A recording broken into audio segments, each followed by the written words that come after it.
तो दोस्तों आरटीई के जो रजिस्ट्रेशन है वो स्टार्ट हो चुके हैं। आरटीई क्या होता है, सिंपल वर्ड में बोलूं तो जो प्री नर्सरी से लेके 8th क्लास का जो खर्चा है स्कूल का वो सारा तुम्हारा सरकार उठाएगी तुम्हारे बच्चे का। तो तुम अपने बच्चे का एडमिशन करा सकते हो बिल्कुल फ्री में। पढ़ाई का खर्चा जो है एजुकेशन का वो सरकार उठाएगी। अब इसको रजिस्ट्रेशन करना है या फिर इसको अप्लाई कैसे करना है वो सभी मैं आपको बताऊंगा कि आपको कैसे एडमिशन मिलेगा, कौन सी डेट इसकी लास्ट डेट है और कौन सी डेट से ये स्टार्ट हुआ है। एंड उससे पहले गाइस, अगर आपने सब्सक्राइब नहीं करा हो सरकारी न्यू पोर्टल को तो आप सब्सक्राइब कर देना, जिससे कि आपको लेटेस्ट अपडेट्स मिलती रहे। एंड लाइक कर देना, शेयर कर देना, जिससे ये इन्फॉर्मेशन सभी तक पहुंच जाए। चलते हैं लैपटॉप की स्क्रीन पर, वहां पर मैं आपको कॉन्सेप्ट बताऊंगा कि आप कैसे रजिस्ट्रेशन कर सकते हो और क्या पूरा अप्लाई का प्रोसेस है। तो दोस्तों रजिस्ट्रेशन से पहले मैं कुछ चीज़ें क्लियर करना चाहता हूँ कि प्रोसेस ये है कि 20 जनवरी से जो है इसके रजिस्ट्रेशन ओपन हो चुके हैं और आप रजिस्ट्रेशन कर सकते हो 18 फरवरी तक। उसके बाद का जो प्रोसेस है वो ये है कि उसके बाद का जो काम है वो रहेगा एजुकेशन बोर्ड का, 19 से लेके 25 तारीख तक, ठीक है। एंड उसके बाद में 26 तारीख को लॉटरी में नाम निकलेंगे कौन से स्कूल में कौन से बच्चे का कौन सी क्लास में एडमिशन हुआ है, ठीक है। एंड उसके बाद में 6 मार्च को वो बच्चा जिस स्कूल में उसका एडमिशन का नेम सिलेक्ट हुआ है उस स्कूल में जाके एंट्री ले सकता है, मतलब विजिट कर सकता है, जाकर पता कर सकता है 6 तारीख को। तो टोटल इसमें 4 राउंड है। अगर आपके बच्चे का जो है पहले पहले राउंड में नाम नहीं आता, मतलब प्रथम चरण में नाम नहीं आता है, तो द्वितीय तृतीय और चतुर्थ में नाम आ जाएगा। तो इसमें घबराने वाली बात नहीं है, आप चारों में ट्राई करना। उम्मीद यही करना है कि आपका पहले प्रथम में ही नाम आ जाएगा। प्रोसेस वही है, बस डेट्स आगे बढ़ गई हैं। जो मैंने अभी प्रोसेस बताया पहले राउंड के लिए, वही प्रोसेस जो है वो बाकी के राउंड्स में फॉलो करा जाएगा। तो पहला प्रोसेस यही है कि अप्लाई करना है। उसके बाद में जो बोर्ड है वो लॉक करेगा अंतिम तिथि में। उसके बाद में लॉटरी में पता लगेगा कि कौन से बच्चे को कौन सा स्कूल अलॉट हुआ है, यानी कि सेलेक्ट हुआ है। एंड उसके बाद में फिर आप डेट पे जाके विजिट करना होगा स्कूल में अपने बच्चे को ले जाकर। तो ये प्रोसेस है। एंड अब चलते हैं रजिस्ट्रेशन कैसे करना है आपको, वो मैं आपको बता देता हूँ। दोस्तों क्रोम ब्राउजर ओपन करने के बाद में आपको यहाँ पे सर्च करना है आरटीई ऑनलाइन। एंड जो फर्स्ट वेबसाइट सर्च में खुलकर आएगी उसको आपको ओपन कर लेना है। ये वेबसाइट थोड़ा स्लो चलती है, तो आपके केस में अगर स्लो चलती है तो थोड़ा सा रुक जाना, वेट करना। एंड यहाँ पर आपको रजिस्ट्रेशन करना है फर्स्ट टाइम। अगर आप पहले से रजिस्ट्रेशन कर चुके हो तो यहाँ से आप लॉगिन करके स्टेटस वगैरह जान सकते हो। लेकिन हमारे केस में मैं आपको ये बताऊंगा कि आपको रजिस्ट्रेशन कैसे करना है किसी नए बच्चे का। तो यहाँ पर सिंपली आपको न्यू स्टूडेंट रजिस्ट्रेशन पर क्लिक करना है। देन उसके बाद में आपको यहाँ पे अपना डिस्ट्रिक्ट सेलेक्ट कर लेना है कि आप कौन से डिस्ट्रिक्ट से बिलोंग करते हो। मैं मेरठ से बिलोंग करता हूँ तो मैं मेरठ सेलेक्ट करूँगा। एंड उसके बाद में आपको एरिया टाइप सेलेक्ट कर लेना है। तो मैं सेलेक्ट करता हूँ यहाँ पे अर्बन।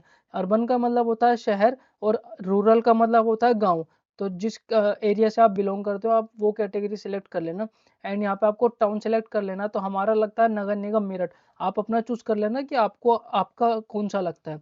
एंड सिंपली आपको यहाँ पर ग्राम पंचायत वार्ड सेलेक्ट कर लेना है। इसमें आपको वो सेलेक्ट करना है जो आपका बच्चा जहाँ पर स्कूल जा सकता है आसपास का एरिया। तो मेरे जो आसपास का एरिया है वो है कंकर खेड़ा, ठीक है। एंड उसके बाद में बच्चे का जो यहाँ पर फुल नेम डाल देना है। फुल नेम वही डालना है जो बच्चे का आधार कार्ड पे बिल्कुल same to same exact spelling के साथ। तो जैसे मैं यहाँ पर डाल देता हूँ राकेश। तो यहाँ पर जैसे मैंने राकेश डाला, ये बच्चे का नाम है।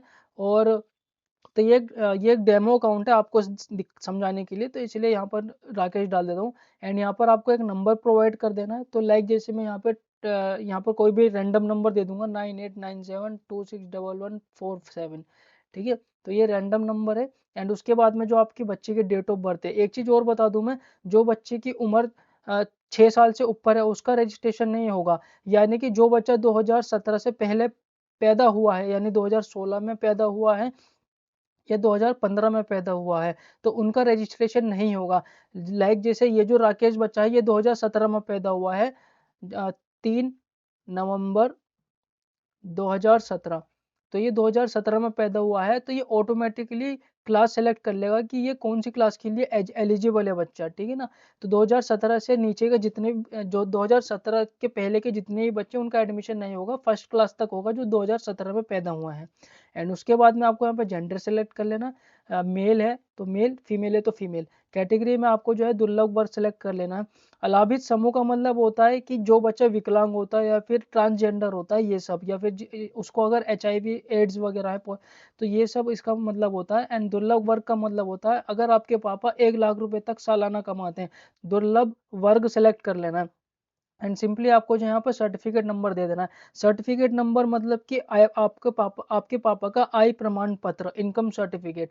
तो यहाँ पर मैं आपको सजेस्ट करूंगा कि आपको जो इनकम सर्टिफिकेट है पापा का वो 1 लाख तक से नीचे का हो, 90,000 का या 92,000, मतलब आपके जो पापा का इनकम सर्टिफिकेट है वो 1 लाख तक से कम होना चाहिए। तो इनकम सर्टिफिकेट नंबर डालने के बाद में आपको इनकम सर्टिफिकेट की जो है एक फाइल अपलोड करनी है।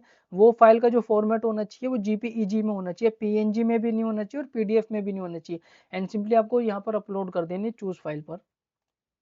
एंड उसके बाद में अगर बच्चे जुड़वा हैं तो आपको इस पर टिक कर देना है, अन्यथा आपको जो कैप्चा फिलअप करके जो है ऐसे रजिस्टर कर देना है। ठीक है, तो ये आपके स्टूडेंट स्लिप आ गई है। अब आप इसको प्रिंट करके या फिर पीडीएफ में सेव कर सकते हो अपने। आपको ये हमेशा रजिस्ट्रेशन नंबर याद होना चाहिए, ये आगे आपको काम जरूरत पड़ेगी इसकी। तो मैं इसको यहाँ पे सिलेक्ट कर लेता हूँ एंड यहाँ से आप प्रिंट भी कर सकते हो। एंड कंप्लीट करने के लिए फॉर्म को जो है यहाँ पर लिखा हुआ है कंप्लीट द फॉर्म।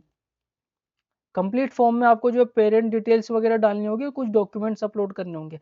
लाइक इसके जो पापा का नाम था राकेश का, इसके मैं डाल देता हूँ नितिन। तो ये बच्चे के पापा का नाम था एंड ये इसकी जो है एंड इसकी एंड यहाँ पर आपको अपना यहाँ पर आपको अपने बच्चे का मदर नेम डाल देना है, यानी कि माँ का नाम डाल देना। तो माँ का नाम डाल देता हूँ मैं यहाँ पर पिंकी। तो यहाँ पर आपको माँ का नाम डालना है, यहाँ पर माँ का नाम डाल चुका हूँ मैं पिंकी। एंड सिंपली आपको करंट एड्रेस देना है। ऑल्टरनेट मोबाइल नंबर आप छोड़ सकते हो क्योंकि इस पर स्टार नहीं है, तो ये कंपलसरी नहीं है और वोटर कार्ड भी कंपलसरी नहीं है। करंट एड्रेस में आपको यहाँ पर जैसे सपोज करो मैं यहाँ पे का एड्रेस डाल देता हूँ 27A भूपेंद्र जोगी। ठीक है, एंड मंथली इनकम में आपको वो अमाउंट डालना है राउंड फिगर में। जैसे सपोज करो आपके जो पापा है वो 90,000 रुपये सालाना कमाते हैं, तो 12 महीने के हिसाब से ये आपका बेटा है 7,500 रुपये। तो आपको यहाँ पर राउंड फिगर कर देनी है, यानी कि 8,000 रुपये महीना। ठीक है, ये आप कैलकुलेट करके अपने हिसाब से डालना, जिस अमाउंट का आय प्रमाण पत्र हो उस हिसाब से डालना। मोड ऑफ एप्लीकेशन में आपको यहाँ पे सिलेक्ट करना है कि आप सेल्फ से मतलब खुद से कर रहे हो या फिर इंटरनेट कैफे से या फिर किसी एनजीओ अन्यथा किसी द्वारा से करा रहे हो। तो यहाँ पर आपको सेल्फ सेल्फ कर लेना है अगर आप खुद से कर रहे हो। एंड यहाँ पर आपको स्टूडेंट सब कैटेगरी सेलेक्ट कर लेनी है। तो यहाँ पर आपको जो है 1 लाख तक जो पापा कमाते हैं आपको वो वाली सिलेक्ट कर लेनी है दुर्लभ वर्ग में। एंड यहाँ पर जो है आपका जो पापा 1 लाख रुपए तक सालाना कमाते हैं वो सिलेक्ट कर लेनी है। एंड यहाँ पर जो है एक फाइल चूज एंड यहाँ पर इनकम सर्टिफिकेट का जो है एक फोटो अपलोड कर देना है। एंड उसके बाद में आपको जो है एड्रेस प्रूफ में आधार कार्ड अपलोड कर देना है। यहाँ पर जो एड्रेस प्रूफ है वो चाहे आप पापा का करो या फिर आप बच्चे का भी कर सकते हो। एंड उसके बाद में जो स्टूडेंट एज प्रूफ, आपके बच्चे का जो एज है उसका हिसाब उसके लिए एक डॉक्यूमेंट आपको अपलोड कर देना है, जैसे बर्थ सर्टिफिकेट वगैरह। तो बर्थ सर्टिफिकेट यहाँ पे सिलेक्ट करने के बाद में एक अपलोड कर देना है फोटो स्कैन करके बर्थ सर्टिफिकेट। एंड उसके बाद में आपको अपने बच्चे की एक फोटो यहाँ पर अपलोड करनी होगी जो कि जेपीईजी में होनी चाहिए। ठीक है, ये सब अपलोड करने के बाद में आपको यहाँ पर क्लिक करना है, click here to upload all images. And उसके बाद में यहाँ पर आपको स्कूल चॉइस करने है कि कौन कौन से स्कूल जो हैं वो अवेलेबल हैं उस एरिया में जहाँ पर आपके बच्चा जा सकता है एडमिशन के लिए। ठीक है, तो मैं ये रिकमेंड करूँगा कि आपके एरिया में ज़्यादा से ज़्यादा स्कूल आप सेलेक्ट एंड चूज कर लेना। तो यहाँ पर अभी के लिए इस एरिया में 4 स्कूल दिखा रहा है, तो मैं 4 के 4 इसको सिलेक्ट कर लेता हूँ।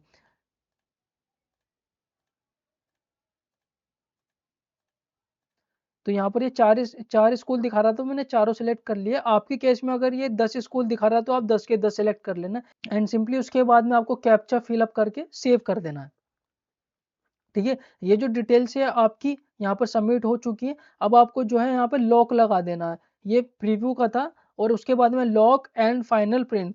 तो जैसे ही आप लॉक एंड फाइनल प्रिंट करोगे एंड फाइनल प्रिंट होने के बाद में आप इसको नॉर्मली प्रिंट कर लेना, जहाँ भी इन फ्यूचर आपको जरूरत पड़ेगी ये वहाँ पर आपके काम आएगा। तो आई होप इन्फॉर्मेशन आपको अच्छी लगी हो। अगर कुछ भी पूछना हो इससे रिलेटेड कि रजिस्ट्रेशन से, तो आप मेरे को कमेंट में पूछ लेना, मैं आपको रिप्लाई कर दूंगा। एंड सब्सक्राइब करना मत भूलना जिससे कि लेटेस्ट अपडेट्स आपको मिलती रहें। एंड मिलते हैं नेक्स्ट वीडियो में। Thanks for watching.